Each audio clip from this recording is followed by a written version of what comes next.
Snow Angels by Harriet Loveday. Fly away with me on my sleigh. Jim stood in front of the check-in desk at Edinburgh Airport, trying to take in what the lady behind the desk was saying. She was about 5'7", with blonde hair, neatly twisted up in a bun, and green hazel eyes. She had a prominent nose and a soft, long face. She had just the right amount of curve to her body. She seemed nice, so he didn't want to be cross, but clearly there was some mistake. Jim leant forward and looked at her name badge. "Carly," he said in his deep, resonant voice and Scottish accent, "clearly there has been some mistake. I'm meeting my friends here for a stag do in Dublin this weekend. Could you check again?" Carly looked at the tall, at least 6 feet, man in front of her. He was good looking in a slim Captain America sort of way. He had lovely blue eyes, a long face with laughter lines, and brown hair which was trimmed quite short over the back and sides. His arms were thick and muscly, and he had slim, muscly legs. He was wearing jeans and a fitted check shirt. She watched him run his hand over his face in stress. Carly had had a few difficult customers today, but she could sympathise with this man. He seemed nice. Smiling kindly, she said, "Mr. Angus, I do understand your frustration, but this ticket is booked for the 17:45 flight to Dublin for Thursday the 17th of December. Today is the 16th of December. You are 1 day early." Carly could see that the queue behind the man wasn't too long, and her colleague beside her was also checking passengers in for the 17:45 flight. She could give him a little of her time and help. Besides, the man looked stressed and disappointed. Carly tried to help him further. "Do you have the name of one of your fellow passengers?" "Fraser McLean," Jim promptly replied. Carly typed the details into her computer and checked the flights for the 17th of December. Looking up to Jim, she said, "Mr. Fraser McLean has a seat on tomorrow's flight. I'm sorry. There are seats on today's flight, so you can take the flight today or stay on tomorrow's flight with the rest of the party." Jim knew he needed to make a quick decision. He didn't have accommodation in Dublin for tonight, as they'd booked the shared flat, and clearly that wouldn't be ready until tomorrow now. He also wanted to be with the crowd and to share the excitement of the flight over. The trouble was, he'd travelled nearly 4 hours to get here today, and so he certainly didn't want to repeat that journey. He'd just have to find accommodation for tonight in Edinburgh and meet with the guys tomorrow. Smiling gratefully, he said, "I'm an idiot. Can you keep me on the flight tomorrow, Thursday the 17th of December? Thank you. Can you check me in now?" Carly met his eyes and smiled back. "Yes, I can check you in now, sir. You can drop your bags off tomorrow before the flight." She started typing in his details. "Mr. James Angus." She smiled at his passport photo. He seemed nice. "Please, call me Jim," Jim said. Carly flicked her eyes up to him. Their eyes connected. Carly flushed slightly and dropped her eyes back to the computer screen, schooling herself. "Keep professional, Carly. He's just a passenger passing through. Do your job." Smiling and printing off Jim's details, she handed them to him and said, "You were checked in for the 17:45 flight, Thursday the 17th of December. Please leave at least an hour to drop your bags off before your flight." Jim smiled back at her and gratefully took his documents. "Thanks, Carly," he said. Her heart did a little flutter. Carly had had a long day. Her feet were tired from standing in heels all day. She was looking forward to going home and having a hot shower and something to eat. It was nearly 8 in the evening, and most of the passengers had left for their destinations now. Some of her colleagues were still busy. Some travellers were wandering around looking lost. The airport never really slept. It just got a bit quieter overnight. Carly had Sunday and Monday off, not so far away. Perhaps she'd do some last-minute Christmas shopping. Carly's mind busied with thoughts of this and that. Planning, organising, lists, work stress. She slipped on her coat, tied the belt, grabbed her navy suede gloves and neat leather handbag, and started to make her way through the airport to the car park and her car to go home. As Carly passed by Ye Olde pub in the middle of the terminal, she was surprised to see Jim sat at one of the high tables, a half-drunk lager in front of him.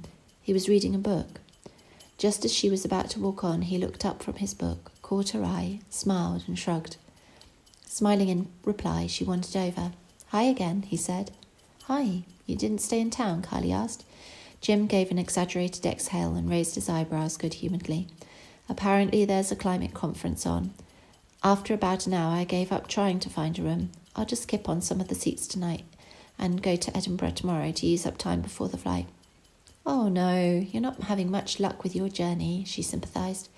Bravely, Jim said, I always seem to be a bit luckier around you, and nervously laughed. Carly smiled, blushed, and looked at her feet. Hey, Jim continued, I was about to have some dinner. Do you want to join me? As a thank you for helping me out today. Carly couldn't help herself. Despite being tired, she absolutely did want to have dinner with him. Thank you, yes, although I didn't do so much, you know. Jim smiled, packed up his book and put his phone in his back pocket, collected his rucksack and lager, and directed them to a quiet corner of the pub. Carly and Jim got on brilliantly. Carly forgot to be tired and Jim forgot to be bored.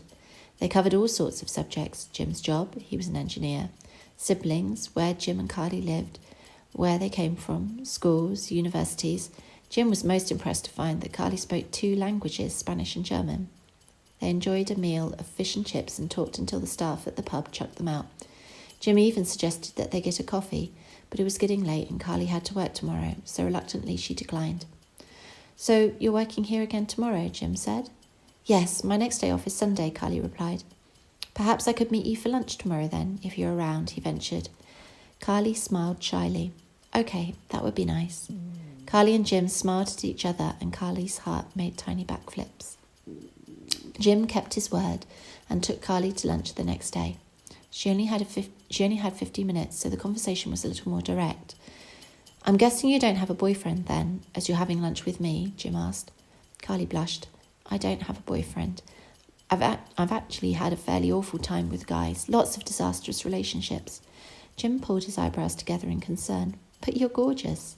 Then he stopped and smiled. He'd said too much, but bravely ploughed on. I mean, I can't understand why a guy wouldn't treat you like a princess.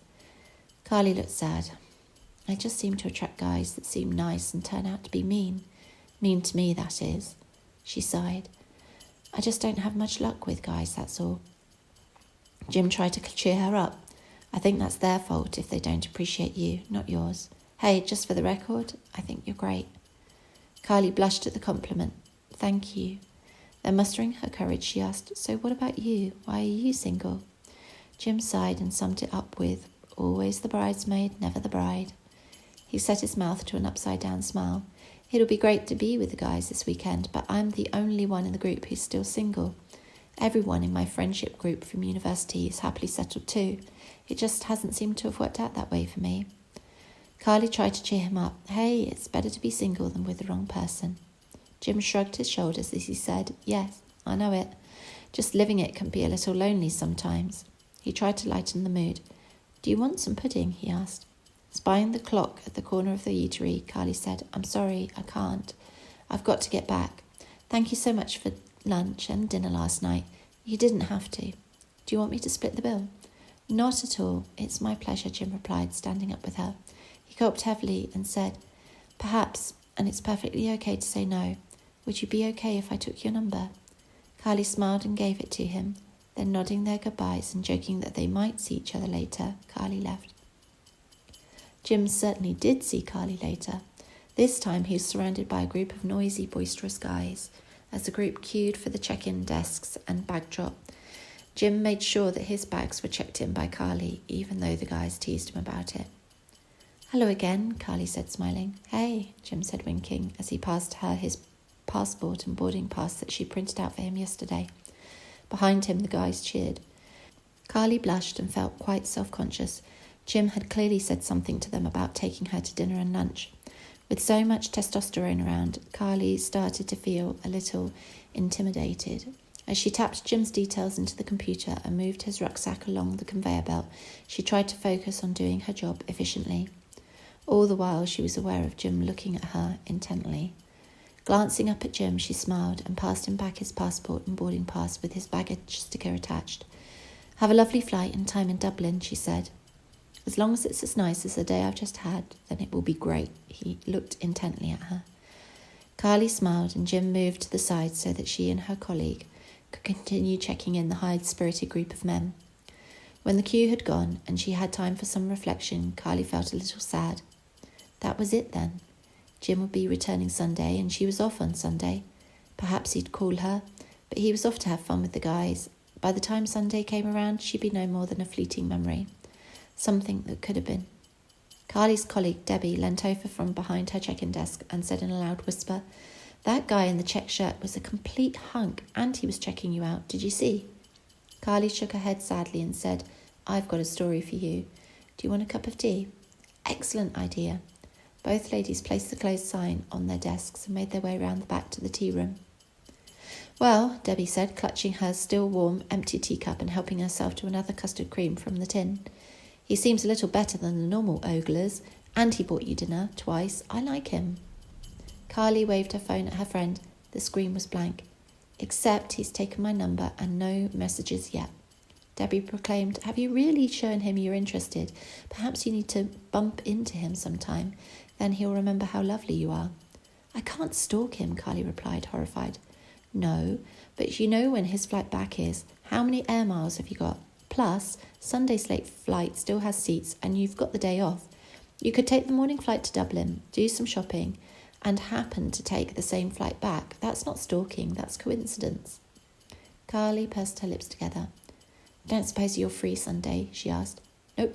Family lunch." Debbie rolled her eyes in anticipation of it. "Besides, he doesn't want 2 women. He just wants 1. Carly retorted, "A stag do in Dublin. I expect he'll be getting an eyeful of lots of women all weekend." "Yeah, but I bet he doesn't ask them to dinner." Carly sighed as Debbie continued. "Just think about it, okay? You have those air miles by burning a hole in your pocket. It's just thought." Carly stood in front of the bookstand at the end of the terminal, waiting for her flight Sunday morning. Part of her felt silly and part of her felt excited. Was she mad to be doing this? Debbie had suggested it, so it must be all right. The problem was that her relationships always ended badly.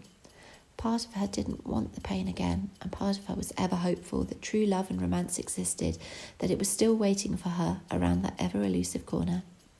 Carly ran her eyes over the bookshelf as the title caught her eye. "Single Women, Get the Guy." Intrigued, Carly picked up and read the blurb on the back.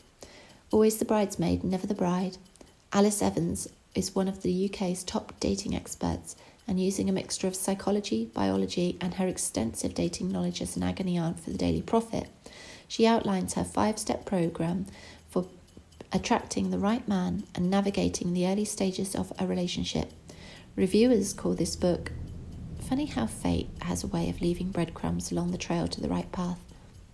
Clutching the book, Carly felt this was the perfect book to accompany her on her adventure. Paying for her purchase, she heard the boarding call for her gate and rushed to join the queue of passengers to Dublin. It was cold outside on the tarmac at Edinburgh Airport. She didn't have much luggage, just a large bucket bag, and being airport staff, she'd been moved to the spare seat at the front of the plane before the dividing curtains to first class. So, while the other passengers struggled on board with their bags, passed down the narrow aisle, Carly wiggled her bottom on her seat, got comfy, and opened the first page of the book. Carly was engrossed. It was somewhere over the Irish Sea that she read the haunting words of Chapter 3. "Don't chase, men hunt." Carly furrowed her eyebrows and shifted uncomfortably on her seat as she craned her head in closer to the text. "The biggest mistake the modern woman makes is chasing a man.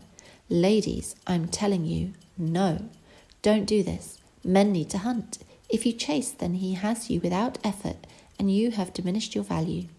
Men need to feel they've won. What if he doesn't chase you? You may ask. Sadly, ladies, if he doesn't chase, then he doesn't value you, and it was merely flirting. Pick up your precious heart and move on. The intensity of the hunt tells you about his feelings for you. The longer than the hunt, then the more he is able to develop feelings for you. This is your warning. Do not chase men. Let them hunt you." Carly reread the chapter several times to be sure she really understood what the author was trying to tell her. In essence, Carly was supposed to, sit and do nothing? And if she was on the flight back from Dublin, then she was easy? Jim wouldn't value her? She'd be putting herself on the discard pile. A cold shiver went up Carly's back. She needed to get off this flight. Carly looked out of the window onto the grey Irish Sea below her. She needed to book a different flight back. As soon as she landed, she'd go to the check-in desk and get the next flight back to Edinburgh. Holding tightly to the closed book, Carly thanked her lucky stars she read this in time. Finding this book was a stroke of good luck. She could have spoilt everything. That is, if anything was ever destined to happen. Carly looked at Michelle. She was always on the phone to Michelle. They'd been on some of the same training schools together. "Could you check again?" Carly pleaded. Michelle moved aside for Carly to see her screen, and as she said, "I'm sorry, it's overbooked. I think it's due to people travelling back for Christmas and needing ongoing transport at the other end. Some of the ones that don't make this flight will probably be on your 2037 flight this evening. I'm sorry, Carly. There's nothing I can do." Carly sighed inwardly and resigned herself to the fact that she really was making a complete mess of this. She wished she'd never come. She wished she'd read the book before talking to Debbie, but it wasn't Debbie's fault, it was hers. Messed up, upside-down relationships. Her New Year's resolution would be to get a relationship counsellor and sort this all out. "It's okay, Michelle. It's not your fault," Carly said. "I'll get the 2037 flight as booked." "Are you off into Dublin?" Michelle asked. "I've kind of lost the heart for it now. I think I'll stay here and read my book," Carly replied. "Don't suppose you fancy catching up for lunch and a chat," Michelle said. "Do you know, that would be nice," Carly replied. She was glad of her friends. Carly had enjoyed her lunch with Michelle, and over lunch spilled the beans as to why she was here, and that, although it had been Debbie's idea, she'd gone with it, but changed her mind. Carly brought out the book and showed Michelle. Michelle read the back of the book, looked at Carly thoughtfully, and placing a hand on her arm, told her not to worry. After lunch, Carly found a nice quiet corner and spent the afternoon eating chocolate croissants, drinking cafe lattes, and reading her book. She had reached the final chapter when she heard the call for her flight back to Edinburgh. What a fruitless day, she thought to herself. Now her only job was to make sure that Jim didn't see her on the flight home. Skirting around the crew at the gate, Carly was aware of a group of boisterous, tired, noisy men near one of the confectionery dispensers. Carly tried not to look as she talked to some of her colleagues and left the gate to board the flight before the other passengers. Once again, she was in first class, distinguished by the curtain dividing the first 3 rows of the plane.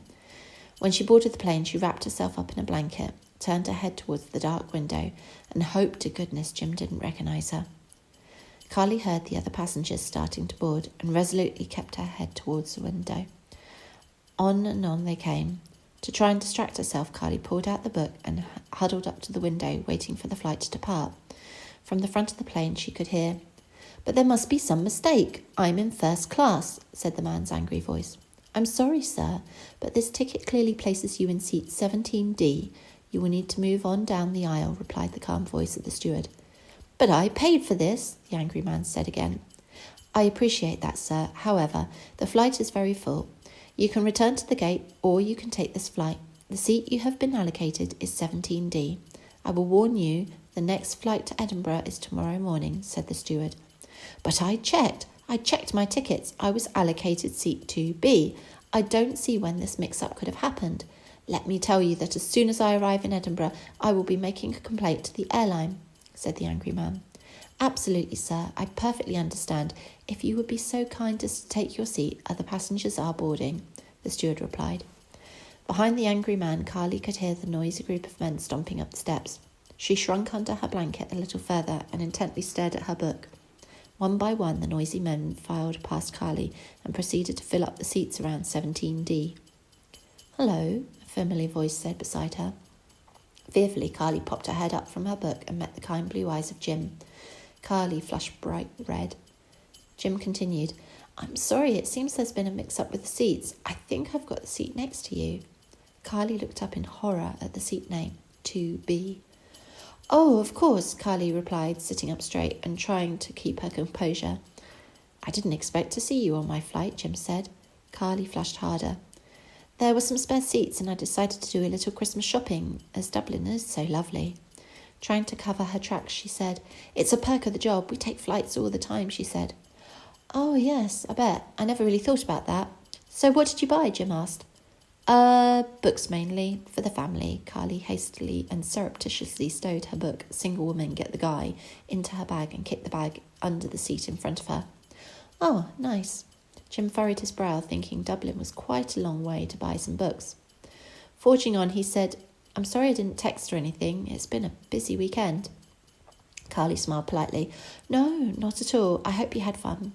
Yeah, Jim replied. It's been wild. From somewhere back in the cabin, Carly could hear some men chanting some sort of stag-do song, almost as if it were a ritual rite of passage. The aircrew at the front of the plane started making their initial checks and reviewing the passenger on board list. From behind Carly and Jim, one of Jim's friends came up the aisle and said, Hey, mate, I think there's been a mix-up in the seats. There's a guy with us, and he said you've got his seat. Jim looked up and said, Oh, really? Yeah, mate, he's getting a bit grumpy. I said you'd be okay to move. Jim thought about it and said, Nope, pretty sure this is the right seat. Jim's friend looked at him strangely, then looked over to Carly, his eyebrows raising with recognition. Then he looked back to Jim and said, smiling, No problems, mate. I just thought I'd check. Jim and the friend exchanged a nod as the friend retreated back down the aisle.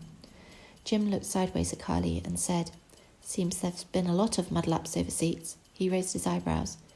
Carly was mortified and blushed harder. Yes. Inside, all she could think was, Michelle. She'd need to have a serious word with her and Debbie when she got back into work Tuesday. For now, she just had to navigate sitting next to this gorgeous guy and not chase him. How on earth was she to show that she was interested by not being interested? This was a pickle. Carly decided to say nothing at all. Jim shut off his phone. The plane taxied along the runway and took off. Still, Carly said nothing. Jim took out his book. The confectionery trolley came around. Leaning over, Sarah, the air stewardess, said to Carly, On the house, and passed her 2 half bottles of champagne and 2 plastic flutes.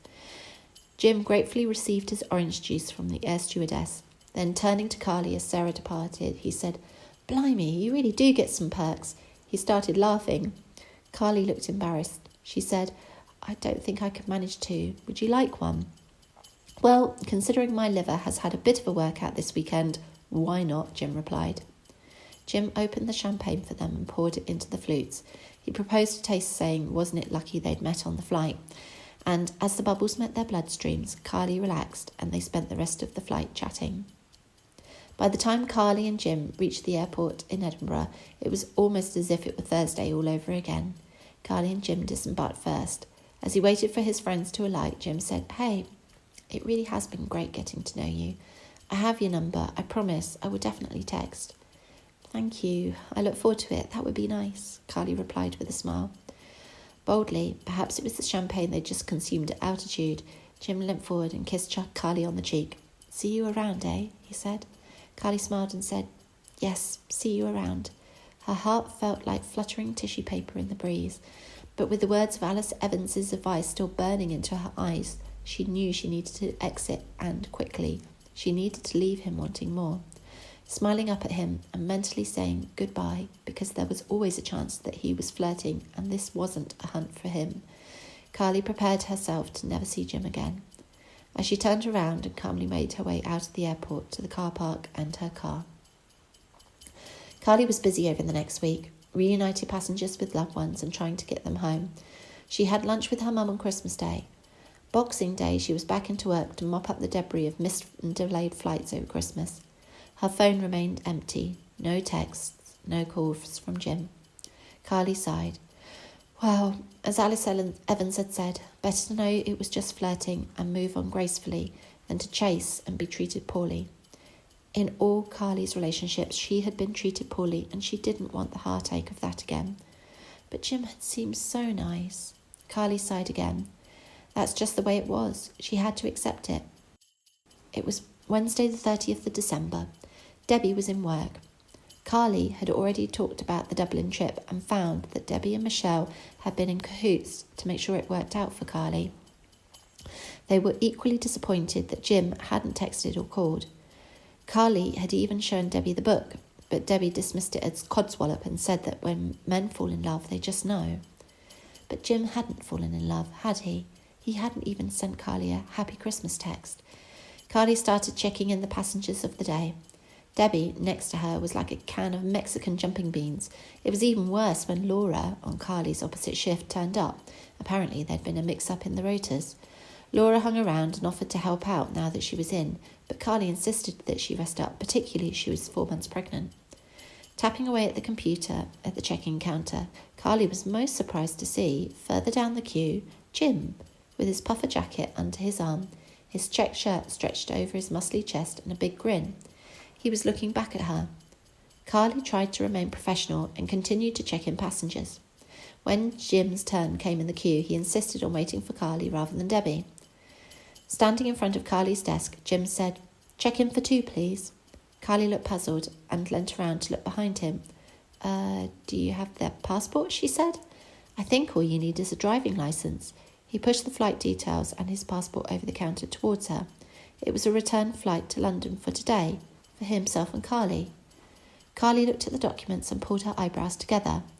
This was all very strange. Behind her, she could hear Laura back from the tea room. From behind her, Laura said, Mr. Angus, so good to speak to you on the phone. I assume the ticket details are correct?" Jim replied, "Yes, all correct. Many thanks to yourself and Debbie." From the corner of her eye, Carly could see a little half-smile on Debbie's face as she checked in the next passenger. Carly looked around to Laura, confused, as Laura gently moved Carly out from her seat, logged her off the system, logged herself in, and proceeded to check in Carly and Jim for the next flight to London. Handing Jim their boarding passes, Laura said, "Boarding is in 50 minutes, departure gate 5. Carly stood open-mouthed as Jim turned to her and said, "Fly away with me?" Blushing, Carly replied, "Yes."